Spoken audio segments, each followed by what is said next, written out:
Gracias a todas y todos por estar aquí otra vez en ¿Qué sabemos sobre el cambio climático en México? Este seminario permanente que tenemos en el PINC para aprender más de la investigación que se realiza en nuestro país, quiénes lo están haciendo y qué conclusiones, qué resultados tienen, qué implicaciones tiene esto para pues, la sociedad y nuestro país en general. Hoy, pues bueno, como ustedes saben, estamos en el módulo 16, que es adaptación y resiliencia del sector pesquero y acuícola. Y tenemos el gusto de que nos acompañe el doctor David Petatán Ramírez de la Universidad Autónoma de Baja California Sur. Él nos va a platicar sobre cambios oceanográficos esperados en los mares de México y efectos sobre la distribución, biología y captura potencial de recursos pesqueros clave. Y bueno, muchas gracias, David. Hago una breve introducción de quién es el doctor Petatán. Es doctor en Ciencias Marinas y Costeras por la Universidad Autónoma de Baja California Sur.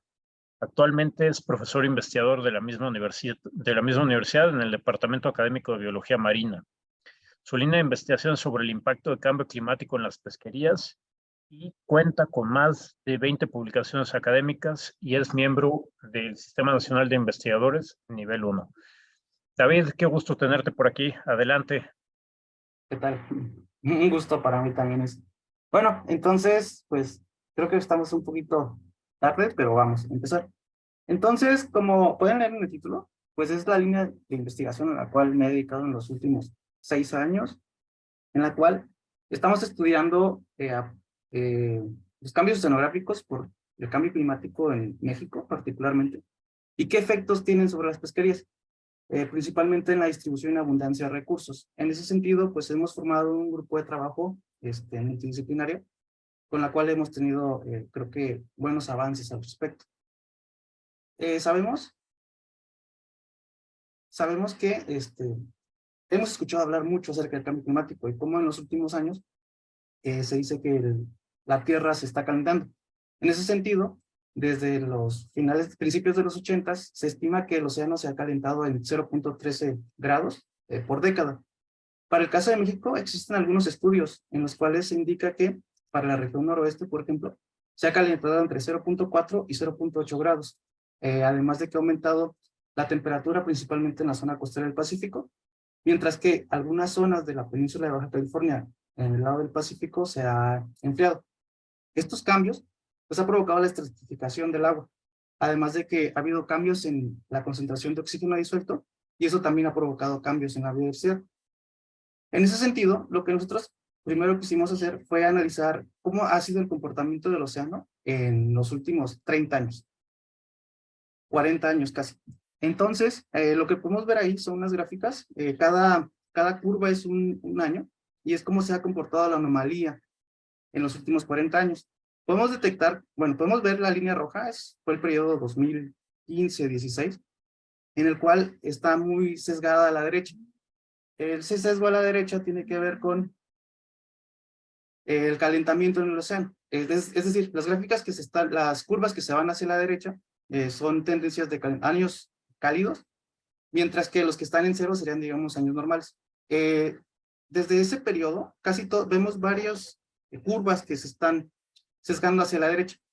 Eso quiere decir que las anomalías están siendo cada vez más cálidas para nuestros océanos. Es más o menos entre los últimos 10 años cuando más hemos observado esta tendencia. Entonces, lo que nosotros hicimos fue determinar, sabemos que el océano no tiene el mismo comportamiento, es decir, es un comportamiento muy heterogéneo. Lo que hicimos fue compilar toda esta información oceanográfica disponible, de tal manera que hicimos una regionalización de cómo se comporta el océano a partir de ese cambio en las anomalías. Lo hicimos con dos bases de datos. La primera consistió en simples datos superficiales, mientras que también necesitábamos conocer cómo es el comportamiento en la columna de agua. Desafortunadamente, para los datos de columna de agua, se requiere realizar cruceros, entonces la información es escasa. Para los datos superficiales, pues el hecho de que existan actualmente muchos sensores satélites, es posible obtener una gran cantidad de información. Entonces, en el caso de la columna de agua, estamos con datos limitados, sin embargo, utilizamos lo que existe. Entonces, con esta compilación de base de datos, lo que hicimos fue generar grupos a través de un modelo de redes neuronales que se llama mapas de cojones, en la cual, a partir de la similitud que existe entre los datos, genera lo que son grupos. Entonces, lo que hicimos fue crear 6 grupos para el Pacífico, que es la imagen que se muestra ahí, y además, a partir del cambio en esa tendencia de curvas, fue como desarrollamos cuál es la tendencia de estos cambios en la temperatura. Entonces, a partir de estos datos, por ejemplo, podemos ver en la gráfica de la izquierda cómo han sido las curvas de distribución de anomalías para el país, principalmente para el Océano Pacífico. Y vemos cómo el 2014, 15, 16, estos últimos años, las tendencias han sido hacia la derecha, es decir, han sido años más cálidos. Este periodo ha sido sobre todo súper cálido, 15, 16, 17, ese periodo fue importante en ese sentido. Y vemos también cómo las curvas de anomalías, para las anomalías negativas, es decir, anomalías frías, han sido cada vez menos, proporcionalmente son menos. Mientras que las anomalías positivas han mostrado una tendencia de incremento. Aquí vemos cómo las curvas de modelos son hacia arriba, mientras que las anomalías frías han estado cayendo. Eso implica que el océano es cada vez más caliente. Si bien esto ya se sabía, no se había hecho un estudio a nivel local acerca de cómo ha sido la evolución de este cambio a lo largo del tiempo. Entonces, al menos ya tenemos alguna idea de cómo es que cómo ha cambiado el océano mexicano en los últimos 40 años. Entonces, ya pudimos detectar cómo se comportan las regiones. Sabemos que no todas son iguales. Por ejemplo, en el mapa de la izquierda podemos ver zonas costeras que tienen tendencias a calentamiento, la alberca cálida del Pacífico, está la corriente ecuatorial. Entonces, cada zona del océano vemos que no tiene el mismo comportamiento, entonces requieren medidas de manejo distintas, y era importante poder diferenciar esto. Ya que normalmente se habla de que el océano se ha calentado tantos grados, sin embargo, sabemos que ese comportamiento no es igual en todo el océano, no es igual en superficie, como podemos ver, y tampoco, obviamente tampoco va a ser igual en la columna de agua. En ese sentido, detectamos que el cambio térmico en los últimos 40 años, lo podemos ver en la gráfica de la derecha, los píxeles rojos, es el incremento que ha habido en temperatura de acuerdo a estos datos. Vemos como, por ejemplo, la zona del Golfo de California, entre Sonora, Sinaloa, Baja California Sur, ha sido de las zonas más impactadas en este cambio. Es decir, cada vez las anomalías son cada vez más cálidas, lo que ha provocado una tendencia al incremento en la temperatura. Para el lado del Golfo de México, también tenemos impactos en algunas zonas, sobre todo en Veracruz, Tabasco, Campeche. Curiosamente, el frente Yucatán no. Supongo que es por las urgencias, o al menos es mucho menos notorio. Y al mismo tiempo, podemos ver cómo algunas regiones, cerca de Revillagigedo, por ejemplo, la tendencia es hacia el enfriamiento. Si bien es un enfriamiento mínimo, no es muy grande la diferencia, pero podemos apreciar cómo no todo el océano se está comportando de la misma forma, tanto por su comportamiento en las regiones, como lo que podemos apreciar en el incremento o disminución de la temperatura en los últimos 40 años. En ese sentido, también analizamos lo que fue la columna de agua con los datos disponibles. Entonces, hicimos cortes verticales. Por ejemplo, la zona del Golfo de California, que es este corte de aquí, y que se refiere a esta gráfica. Vemos, por ejemplo, aquí cómo a partir de superficie y hasta 200 metros, cómo ha sido ese cambio en la temperatura. Creo que es más notorio sobre todo en superficie, que es la que hace intercambio de calor con la atmósfera. Sin embargo, sí vemos algunas zonas en las cuales el agua se estratifica. Entonces, vemos cómo ni en superficie, ni en la columna de agua, tenemos un comportamiento homogéneo en la temperatura. Vemos que cada región tiene un comportamiento diferente. Y esto es importante porque esto afecta en la distribución y abundancia de algunos recursos. Particularmente, pues, cuando hablamos de recursos pesqueros. Ya vimos cómo en el pasado sí ha habido un cambio en el océano para México. Específicamente para México.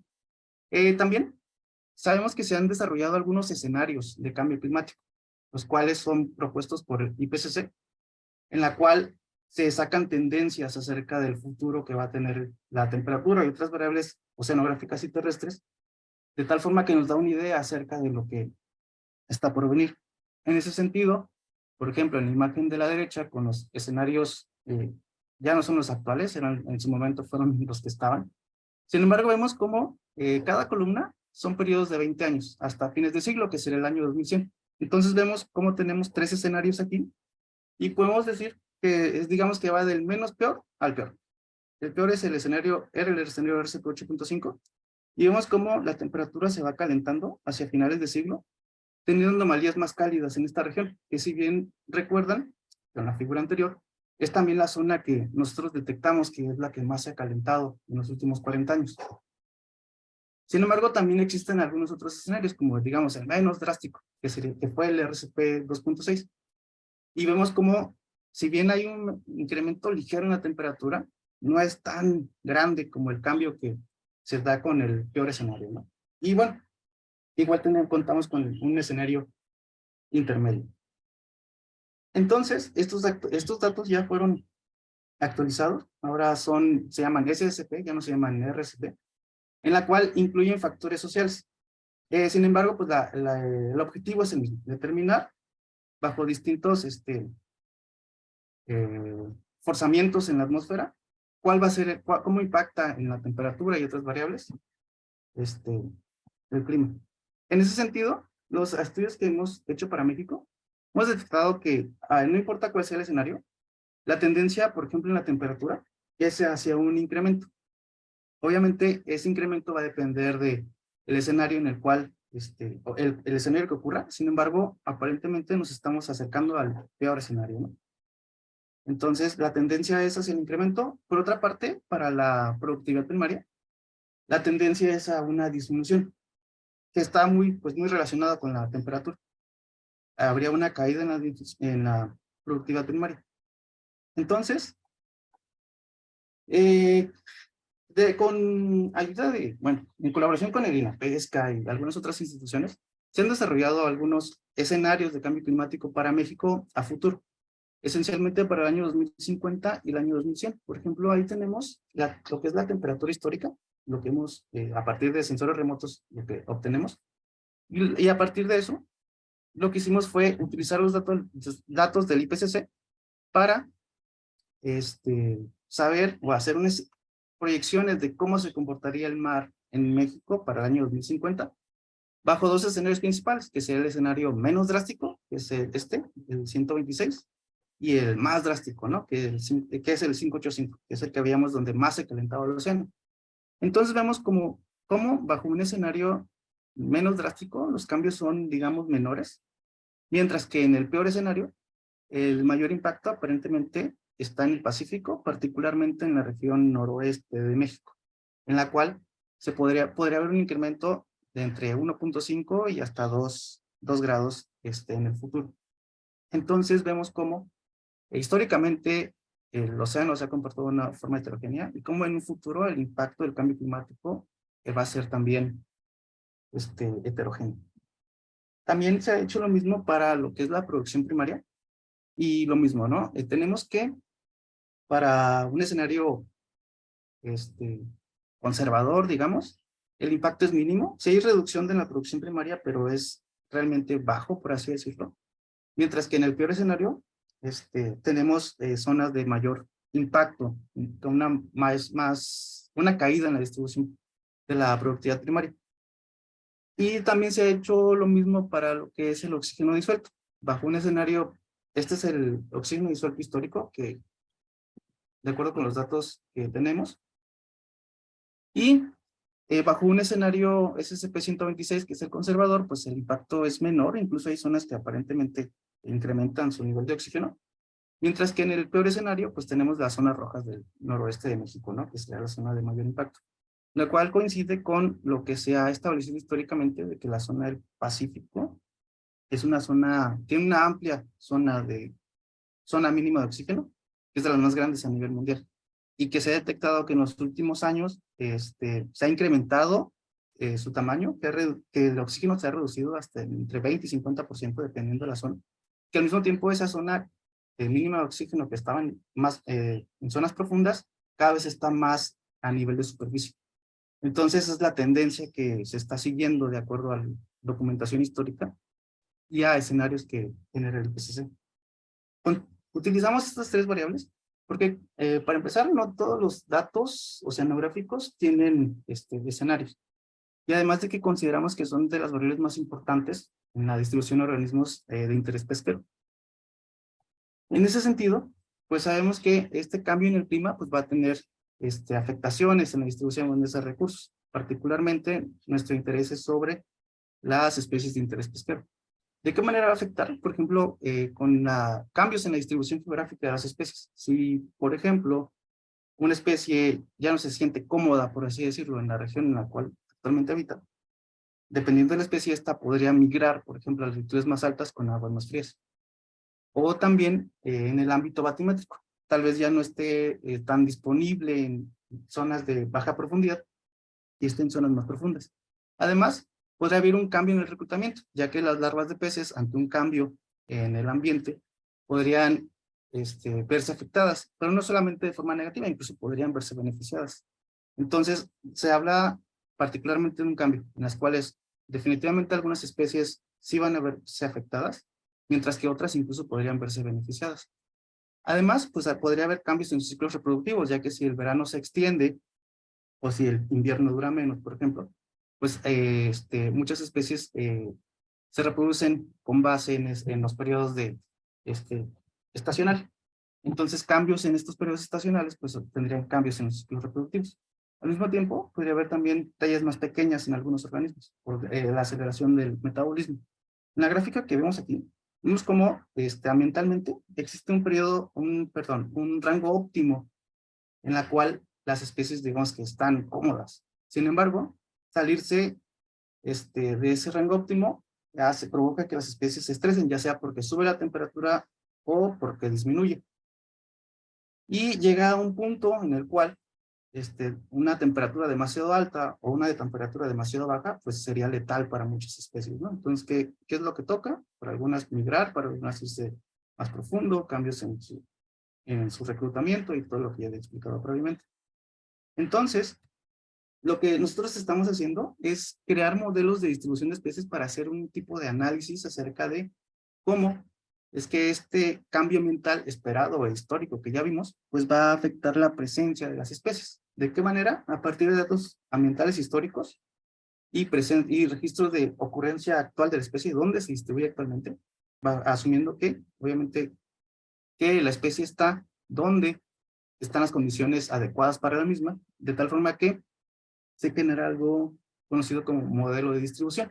Aquí lo podemos ver, vemos como las zonas azules es donde menos, donde el ambiente es menos idóneo para que viva la especie, y las zonas rojas es donde existen las mejores condiciones para que la especie esté ahí. Entonces, si conocemos esto y sabemos cuáles son los escenarios del clima en el futuro, podemos hacer análisis acerca de cómo cómo cambiaría la distribución de este organismo si las condiciones en el océano cambian.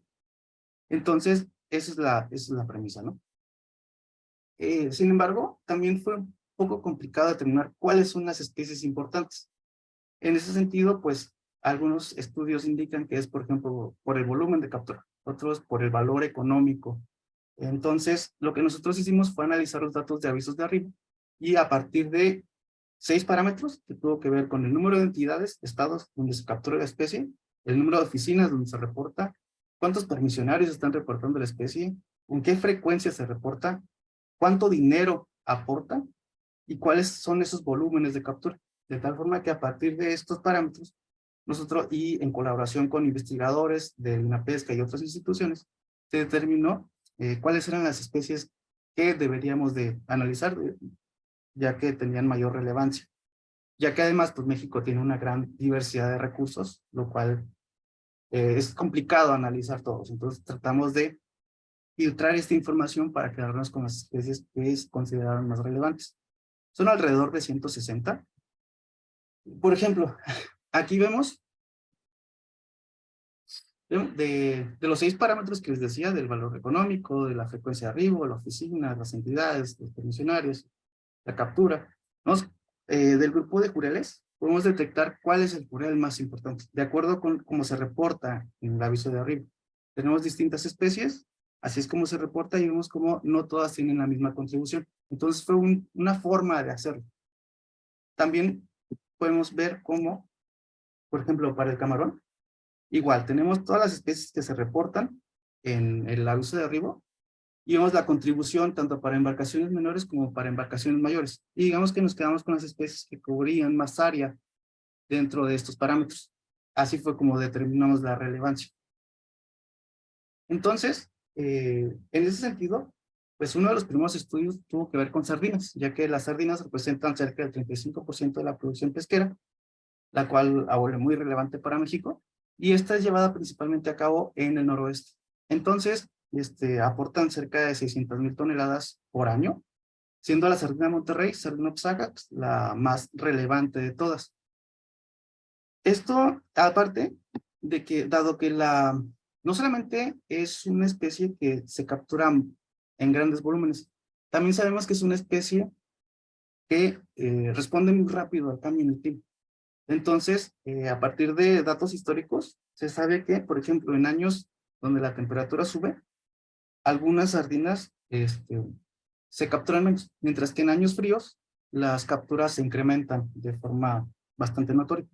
Dependiendo del tipo de sardina, de la especie de sardina, pues estas pueden disminuir o incrementar su captura y cambiar su distribución.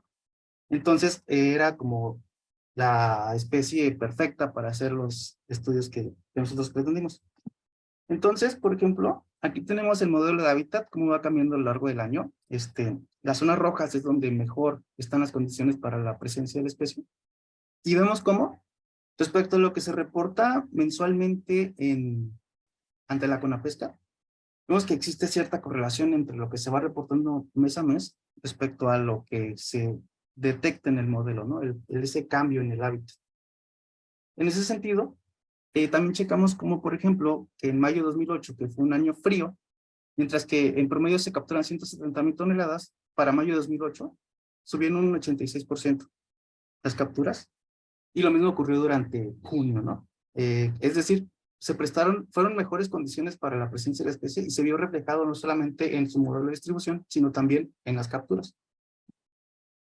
También cuando hubo un año niño, que fue en marzo de 2014, vemos que en promedio en marzo se capturaban 125,000 toneladas. Sin embargo, para ese año cálido, las capturas fueron de 67,000 toneladas, cayendo en un 47% en la captura.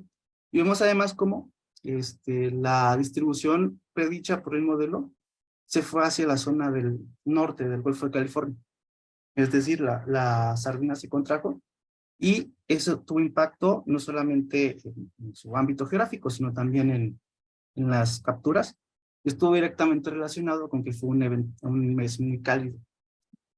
Entonces, si hacemos comparativas, pues sabemos que existe una respuesta rápida de este grupo de especies hacia el cambio en el clima, afectando además las capturas. Y esto es importante porque lo que nosotros queremos establecer es cómo el cambio climático va a afectar la distribución y captura de estos recursos. Entonces, lo que hicimos fue sacar tendencias de acuerdo a los escenarios, el peor escenario, el mejor escenario, para cada región, la región mencionada, la región de Bahía Magdalena y la región del Golfo de California. Y vemos cómo el impacto del cambio climático hacia el año 2100 va a ser distinto dependiendo de qué región. Por ejemplo, en la zona de Ensenada, vemos cómo el cambio no es, al menos para la sardina, no es muy notorio.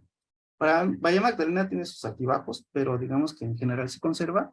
Sin embargo, cuando observamos al Golfo de California, vemos cómo la tendencia es directamente hacia una disminución, ¿no? Y dado que es la región más importante para esta pesquería, pues vemos como para todo el México noroeste, la tendencia a futuro para esta pesquería es a una disminución de su hábitat y su correspondiente disminución en las capturas. Se analizaron otros grupos como la sardina bocona. No todas se van a ver afectadas igual. Como mencioné antes, algunas incluso mejoran sus niveles de hábitat, lo cual podría haberse reflejado en mejores capturas. Y se ha visto sobre todo, por ejemplo, en años, en esos años cálidos que les mencionaba, donde cae la producción de sardina Monterrey, pero algunas otras, como la sardina quignuda, aumentan su captura de tal forma que no hay tantas pérdidas, digamos, totales en la industria. También se hizo, es lo que vemos para la sardina crinuda, para algunos casos existe muy poca información, entonces tuvo que llevar a nivel de por temporada, por estación del año. Solamente para la sardina Monterrey, que fue la que más datos encontramos, fue que se pudo hacer de manera mensual. Tenemos también la sardina japonesa, la macarela, la sardina piña, que vemos, por ejemplo, ahí cómo podría incrementar su distribución y con su consecuente nivel de abundancia en la pesquería. Y la anchoveta, que vemos cómo disminuye, ¿no? Entonces, lo que estamos hablando es que esencialmente vamos a tener que algunas especies van a verse afectadas, como por ejemplo la que tenemos en pantalla, que es el charrito, mientras que otras especies pues van a verse beneficiadas. Sería un cambio en la composición de especies. También, ya trabajando en colaboración con el INAPESCA, se seleccionaron otras especies, tanto para el Atlántico como para el Pacífico, que se consideraron importantes, como por ejemplo el pulpo maya, el mero, el camarón rosado, el ostión de Virginia. Y se hizo el mismo análisis. Se hizo una compilación de registros de ocurrencia de la especie actual. Se creó un modelo de distribución actual, de acuerdo a la oceanografía histórica y a la presencia histórica de la especie. Y luego se hicieron proyecciones hacia el año 2050, donde tenemos un escenario con poco cambio y el peor escenario, ¿no? Que es donde notamos cómo existe una disminución en la habitabilidad del sur del Golfo de México para la presencia, en este caso, del Huachinango, del Atlántico. También se hizo lo mismo para el Pacífico. Se seleccionó, por ejemplo, la medusa bola de cañón, abulón, sardina crinuda, el Huachinango lucanospero, tiburón sedoso. Y se hizo el mismo análisis. Registros de presencia, modelos de distribución y proyecciones del cambio que existiría derivado del cambio en las condiciones ambientales. Y bueno, hay algunas otras especies pues, que abarcaron a ambos océanos, como el tiburón martillo o el tiburón naco, ¿no? Entonces la idea fue detectar, compilar toda esta información y detectar cuáles son las zonas de mayor o menor impacto por cambio climático en especies pesqueras para el país. En ese sentido, de las especies que se seleccionaron, podemos detectar cómo algunas van a tener un decremento en su distribución, dependiendo del escenario, pero en general tenemos, por ejemplo, 5 especies que van a tener un decremento superior al 20% en su distribución, mientras que 2 van a tener un incremento. Este cambio pues va a depender mucho de la capacidad y distribución de la especie. Por ejemplo, el camarón blanco, Litopeneus banamei, pues aumenta su distribución. Sin embargo, algunas otras especies, como la almeja generosa, pues va a haber una disminución importante. Entonces, estamos hablando sobre todo de un campo en el cual se podría decir que va a haber especies ganadoras y perdedoras, pero que estamos hablando de un cambio general en el ecosistema, ya que las especies que actualmente están, por ejemplo, en zonas más cálidas, si aumenta la temperatura, lo que empiezan a hacer es migrar hacia zonas más frías, principalmente a latitudes más altas. Y el hecho de llegar a nuevas zonas de distribución, pues genera un cambio en el ecosistema que ya que existe actualmente y que se encuentra en balance en latitudes más altas. Ahí, por ejemplo, vemos cómo bajo un escenario conservador, el que tenía menos impacto, tenemos que el cambio de las especies, las zonas azules son donde llegan especies y las zonas rojas es donde podría haber una disminución de estos organismos debido al cambio en el ambiente. Y vemos cómo no es tan grande. Sin embargo, en el peor escenario, notamos eso que les había mencionado, como las zonas tropicales son las zonas rojas, es donde habría un mayor cambio en la distribución de especies que llegarían a zonas más templadas, que es la zona norte, lo cual pues provoca un cambio directo en los ecosistemas. Entonces, sabemos que esta información, si bien es importante, nos falta mucho todavía, ya que nos habla únicamente del cambio en la distribución de las especies. En ese sentido, hemos tratado de incorporar más información para que nos sea más útil. Por ejemplo, hemos incorporado información acerca de cómo está por oficina de pesca, cómo son las capturas en peso vivo, cuánto dinero dejan, con qué frecuencia se reporta y cuántos permisionarios hay para cada región. Esto es importante porque el hecho de que cambie una especie tiene impactos sociales importantes, económicos. Entonces, pero para eso necesitamos saber qué tan útil es la especie, por así decirlo, o qué tanto aprovechamiento se tiene de la misma para cada zona. Ya que el hecho de que una especie migre en una zona donde, por ejemplo, no es muy explotada, tal vez no tenga un impacto muy grande. Sin embargo, si estamos hablando de una especie de la cual es muy aprovechada por una comunidad o por una región, pues provocaría impactos grandes dentro de esa misma comunidad, la migración de esta especie o los cambios en su abundancia.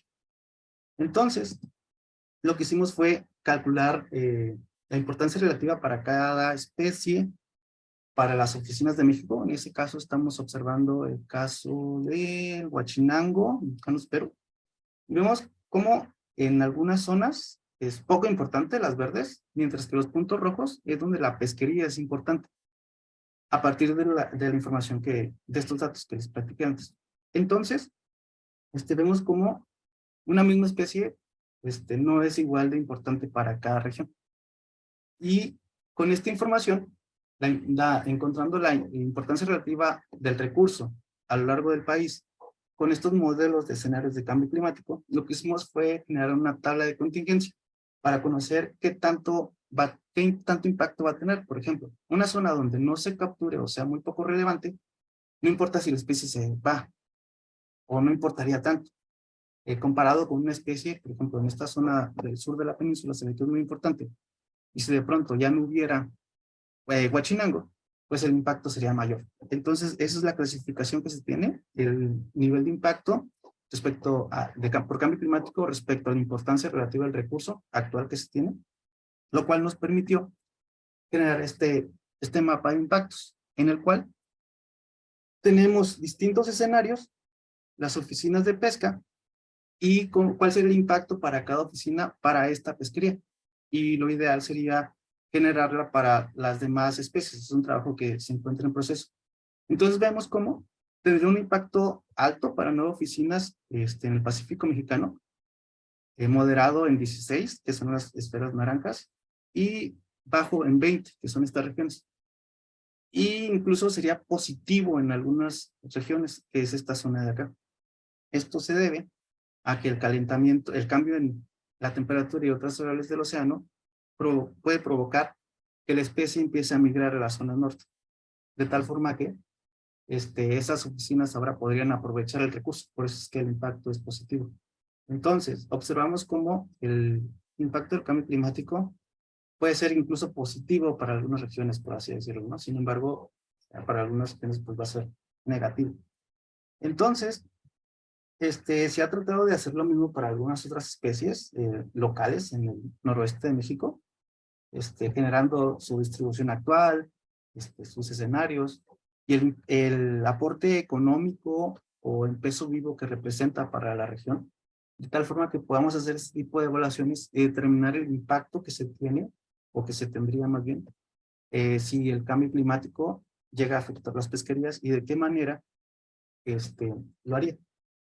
Esto es importante en el sentido de que tenemos información más específica. Ya no solo se trata de decir el impacto climático va a afectar las pesquerías, sino decir, ok, el impacto que se espera que el cambio climático afecte tales regiones para tales pesquerías en México. Ser más específico, lo cual nos permita generar información más útil, sobre todo para los tomadores de decisión. Bueno, y eso en el sentido de lo que se reporta históricamente, en las capturas, en los ingresos, en los reportes, y lo que se espera por cambio climático. También, lo que hemos tratado de hacer, le hemos entrado a modelos para hacer estimaciones de captura en el futuro. Estos lo hemos abordado a partir de modelos de redes neuronales, en las cuales, a partir de todo lo que se reporta en CONAPESCA, y los datos oceanográficos que hemos estado platicando, generamos modelos de redes neuronales, las cuales aprenden la relación que existe entre el ambiente y las capturas para tratar de predecir nuestras capturas, y una vez que la red está entrenada, decirle, ok, dime qué pasaría si el clima cambia, cómo se comportarían las capturas.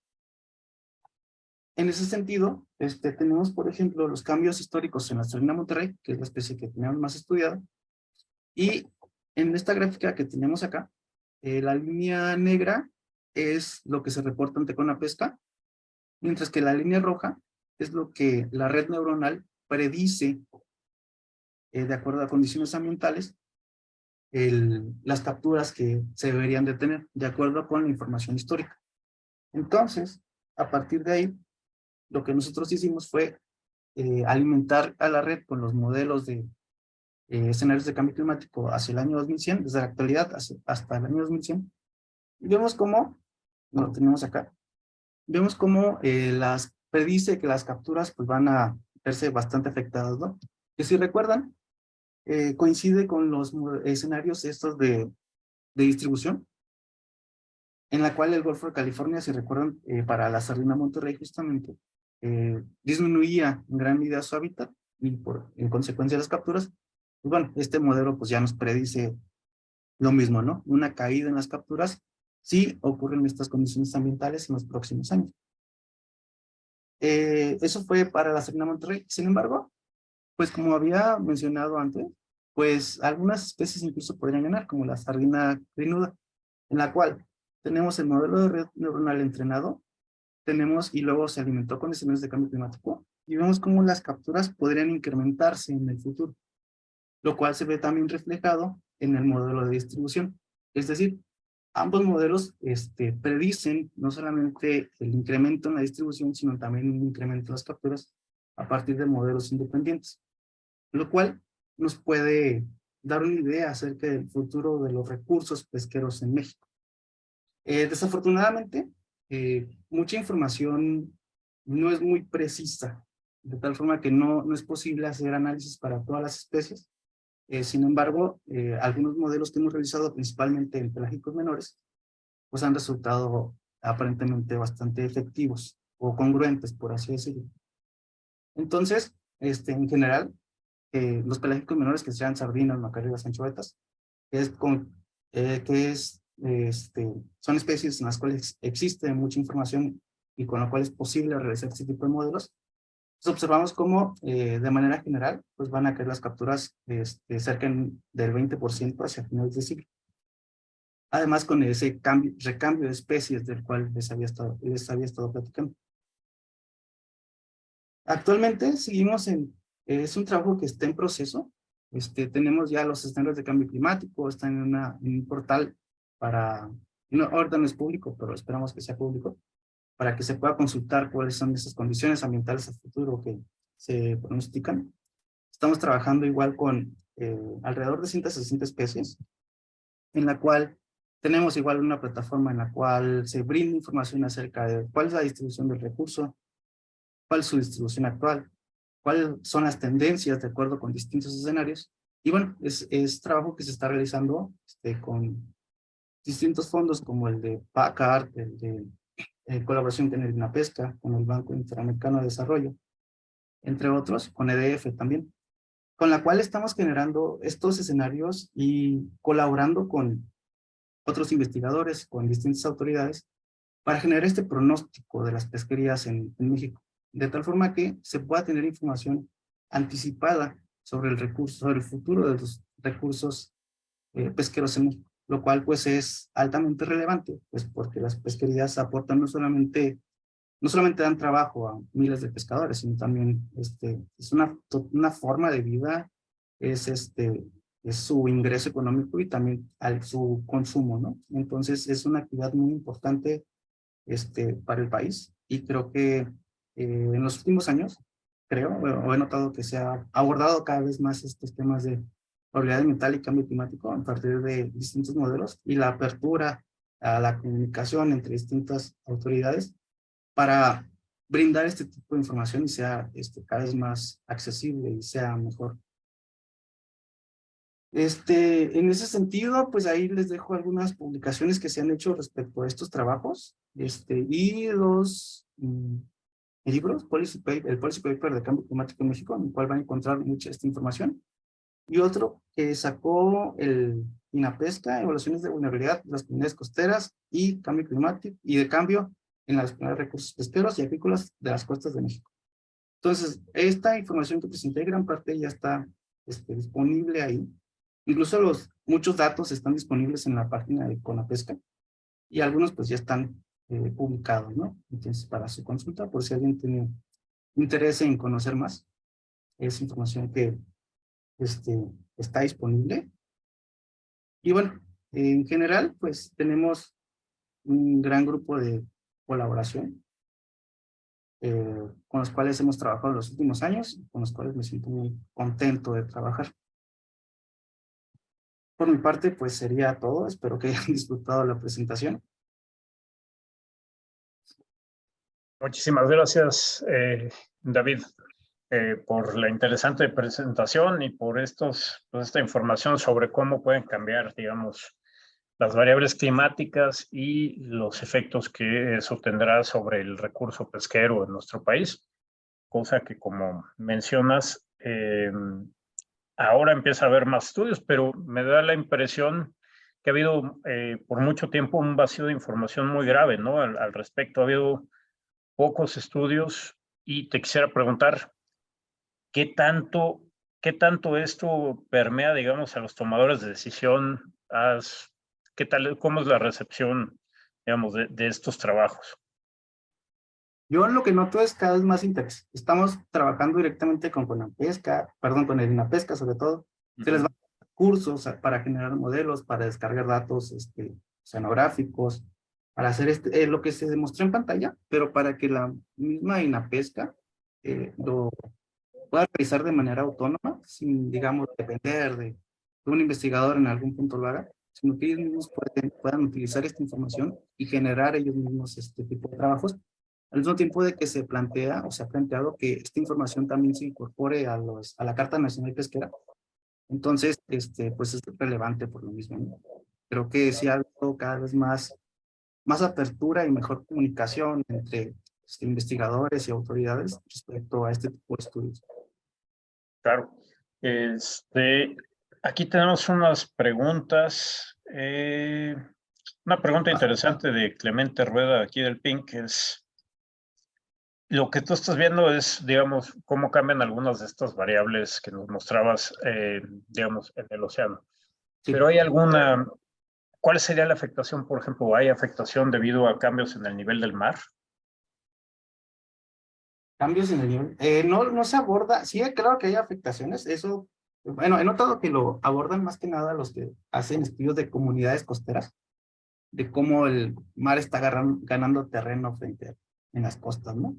Y tiene que ver, por ejemplo, con la legislación de qué va a pasar en el futuro cuando el mar se coma 100 metros y ya no existe el terreno del vecino, no sé.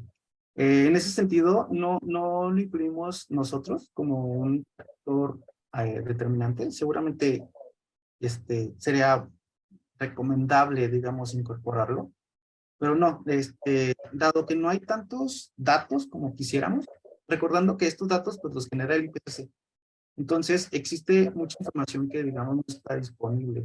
Entonces, trabajamos con información que estuvo disponible y que consideramos de mayor relevancia para los recursos pesqueros. Entonces, no está incorporada información de cambios en el nivel del mar. Pero se espera que sí tenga un efecto, supongo, ¿no? Sí, seguramente. Sobre todo para especies que son costeras, ¿no? Aquí nos hace una aclaración Raúl Lara de INAPESCA. Nos dice, el año pasado se publicó el Plan Estratégico de Cambio Climático en el sector agroalimentario mismo, que esta información ahí se incluyó, bueno, que esta información ahí se incluyó y fue publicado por la SADER. En ese documento se proyectan posibles acciones para la adaptación y mitigación de pesca y otros subsectores. Muchas gracias, Raúl, por añadir esta información. Veo que por ahí Luis G, no sé, ¿tienes alguna pregunta, Luis? Tiene la mano levantada. Ok, ahí me escuchan. Sí. Ok, gracias. David, estuvo padrísima tu presentación. Valga el comercial, he estado siguiendo yo a lo mejor muy de cerca el trabajo que hacen ustedes. Salúdame mucho a Héctor. Héctor fue alumno mío en la UABCS hace muchos años. Y me da mucho gusto que estén metidísimos en el tema. Y la pregunta a lo mejor es muy sencilla. Hay un detalle importante con respecto en estas proyecciones al futuro.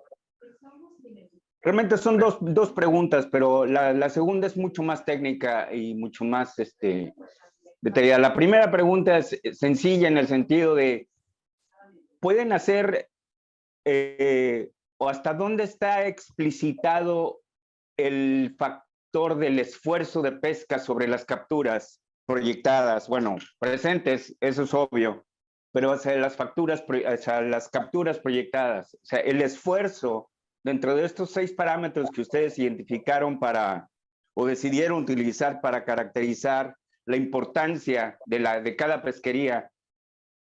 ¿Cuánto pesa el esfuerzo de pesca en todo esto? Porque el futuro es, si tú comienzas, o sea, en este sentido es importante también mencionar, Sí. si el futuro proyectado es drástico, ¿no? La actividad misma, y en ese sentido el discurso puede ser, digamos, hay que manejarlo con mucha tacto.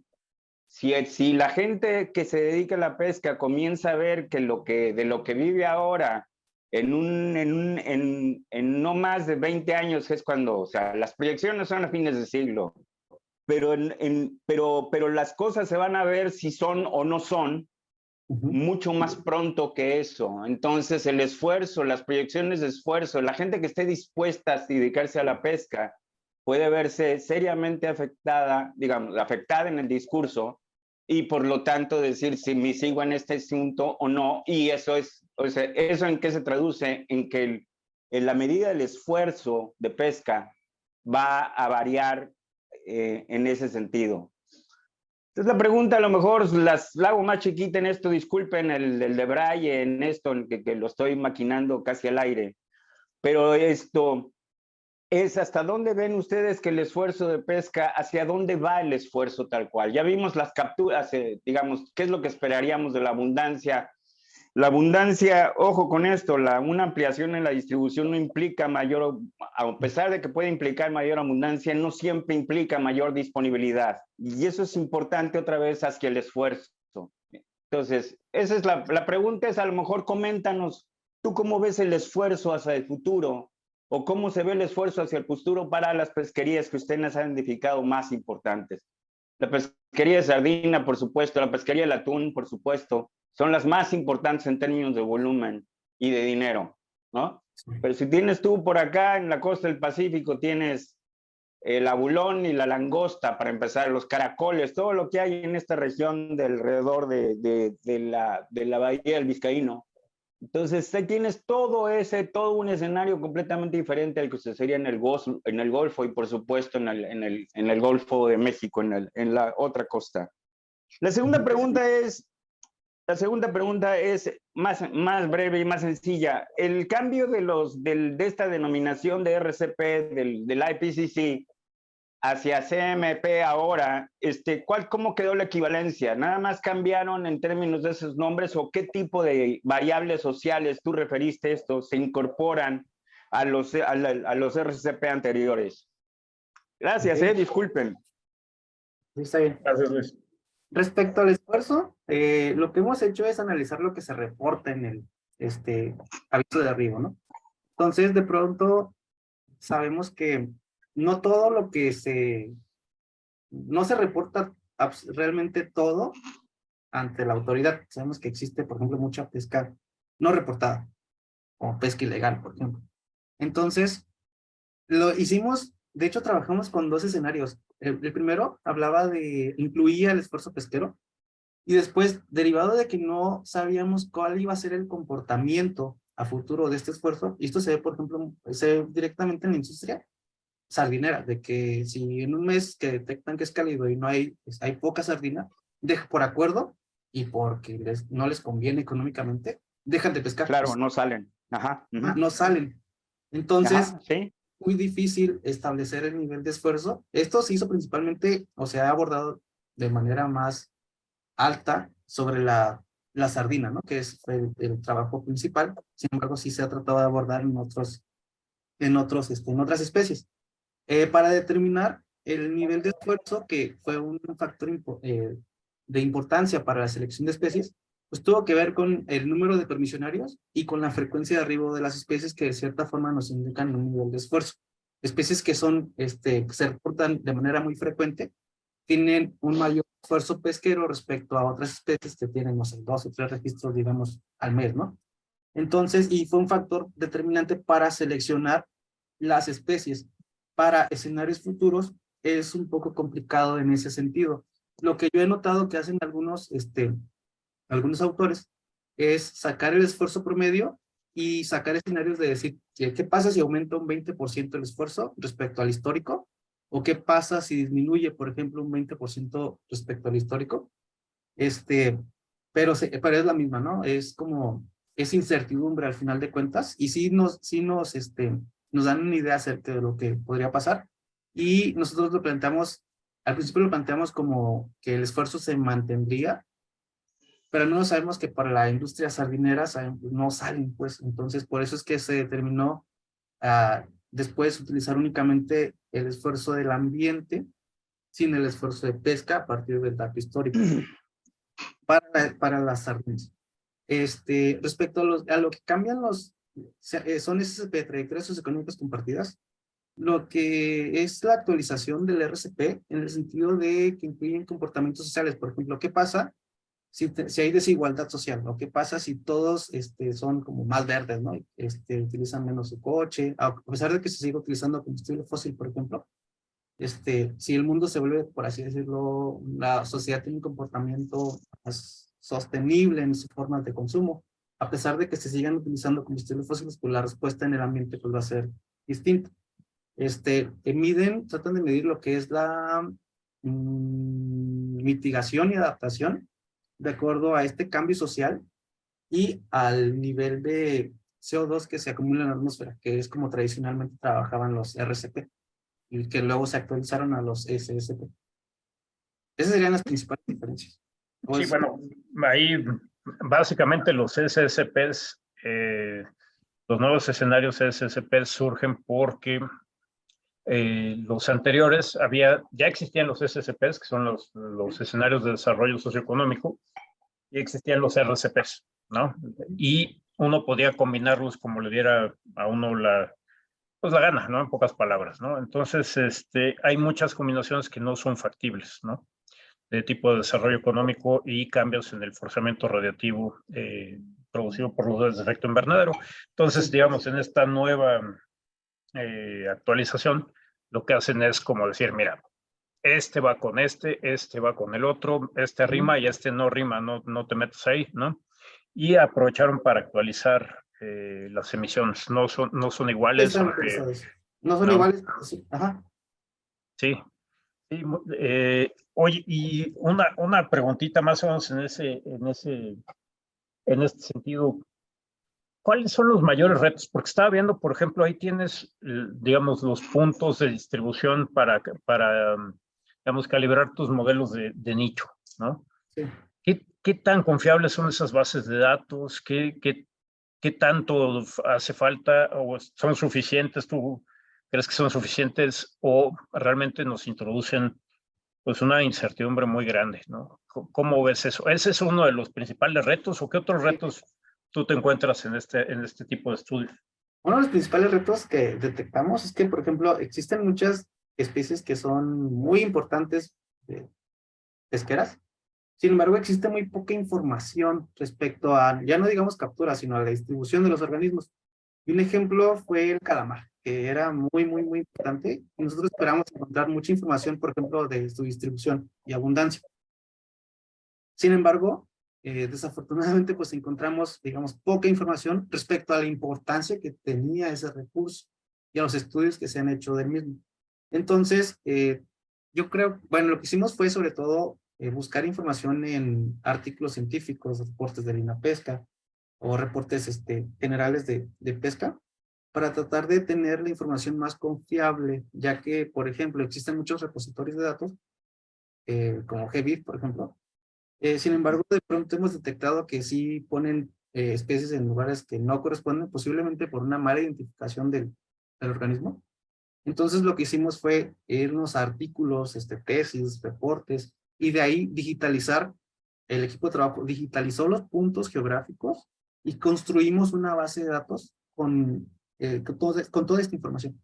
Entonces, a partir de información, digamos, medianamente más confiable, pues tuvimos que construir una base de datos, revisando todo el histórico de publicaciones que encontramos, para darle mayor confiabilidad al estudio.